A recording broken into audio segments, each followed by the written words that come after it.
Right now, thousands of Philippine flags are showing up inside one of the most famous sports venues in America, and nothing like this has ever happened at this scale before. This is not a small group of tourists waving flags for a photo. This is a wave. Thousands of people, wearing the same colors, chanting the same name, filling entire sections of a tournament that has never before had this kind of crowd built around a single Filipina athlete. Here is the question you need to sit with. How does a country with almost no history at the top level of tennis suddenly produce a fan movement large enough that American sports media has started writing about it separately from the actual matches? Not the tennis. The crowd itself is becoming the story. Because that is exactly what is happening around Alex Eala right now, days before the US Open even begins. You have probably seen the highlights. The wins. The trophy in Washington. What you likely have not seen is what has been building behind the scenes in the stands, in ticket sales, in the way tournament organizers are quietly restructuring parts of their schedule around one 21-year-old from the Philippines. This is not just a story about a great tennis player anymore. This is a story about a fan base appearing almost overnight, at a scale nobody in tennis expected, in a sport that has never had a reason to think about the Philippines at all. So, here is what this video is actually going to do. We are going into what is really happening inside this fever. The numbers behind the ticket demand. The moment US Open organizers themselves started reacting to it. The reason this crowd is not random, and why it is showing up specifically in New York of all places. And by the end, you are going to understand why what looks like a passing moment of excitement might actually be one of the more significant shifts happening in women's tennis right now. But the flags in the crowd are only the part you can see. What is happening behind that is a much bigger story. To understand why this moment matters so much, you need to understand something about the Philippines and tennis. Until very recently, those two things almost never appeared in the same sentence. The Philippines is a country of more than 110 million people. 110 million. And for the entire modern history of professional tennis, it never produced a single player who reached the top level of the sport. Not one Grand Slam quarterfinalist. Not one WTA singles champion. Nothing close to what countries a fraction of its size have produced for decades. Now think about what that actually means for the millions of Filipinos living outside the country. In the United States alone, there are more than 4 million people of Philippine descent. That is one of the largest immigrant communities in the entire country. And for as long as tennis has existed as a global sport, that massive community never had a single athlete on a tennis court to rally around, no jersey to wear, no name to chant, no reason to care about a sport that never had a place for them in it. Then Alex Eala won Washington. Her first WTA singles title. The first ever won by a Filipina in the history of the sport. And something shifted almost immediately. Not just in the Philippines, where the win made front-page news across the country, but here in the United States, inside a community that had been waiting decades, whether they fully realized it or not, for exactly this moment. Here is a comparison that makes this click. Picture what it feels like the very first time an immigrant community sees someone who looks like them, sounds like them, comes from the same towns and provinces their own parents grew up in, standing on the biggest stage their adopted country has to offer. That feeling does not fade after one tournament. It compounds. It spreads through group chats, through churches, through Filipino restaurants and community centers, through every single place where that community already gathers. And once it starts spreading, it does not really stop. That is exactly the energy building through Flushing Meadows right now. This is not casual interest in a tennis player having a good season. This is a community finally getting the moment it has been waiting for, and recognizing it fast. If you have ever been part of a community waiting for its own breakthrough moment in something, you already understand exactly what is happening here. And if this story is resonating with you, this is exactly the kind of moment this channel exists to cover in full, not just the box score, but what it actually means to the people watching. And once you understand that gap, the first layer of what is actually happening in New York right now is going to hit completely different. Here is the first thing that tells you this is not a small story. Even at tournaments where Eala had already been eliminated, reporters kept noticing the same thing. At the National Bank Open in Toronto, after Eala lost in the round of 16 to Belinda Bencic, most players in that situation disappear from the headlines within a day. That did not happen here.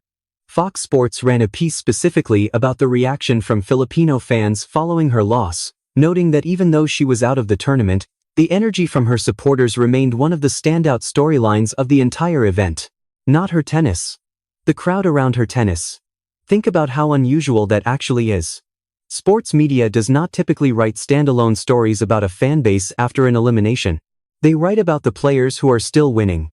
But here was a national outlet in the United States choosing to specifically highlight Filipino fans at a tournament where the player they came to see had already lost.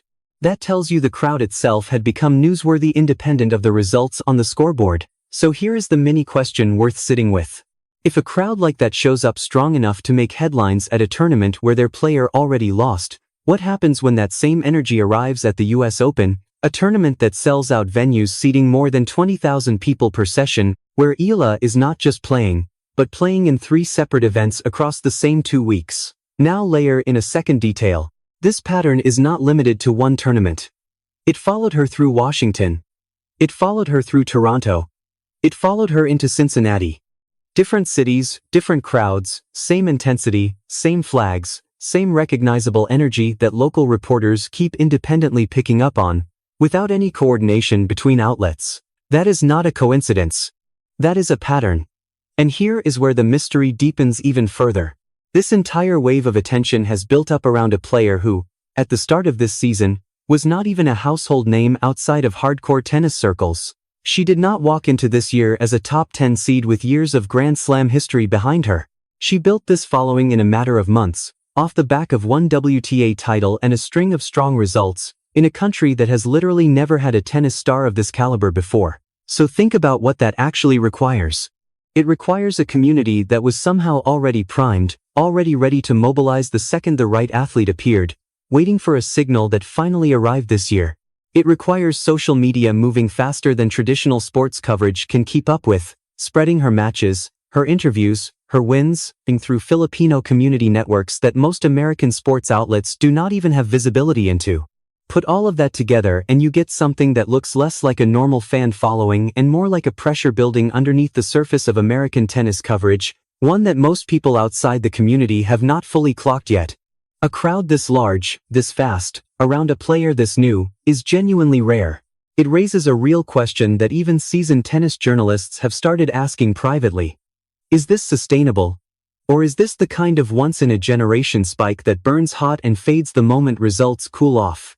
But that is not even the most interesting part of what is happening in New York right now. Here is the part almost nobody connects properly. This is not just fans showing up on their own. The tournament itself is now building around this. The US Open selected Alex Eala for Stars of the Open, the marquee exhibition event of Fan Week, held inside Arthur Ashe Stadium.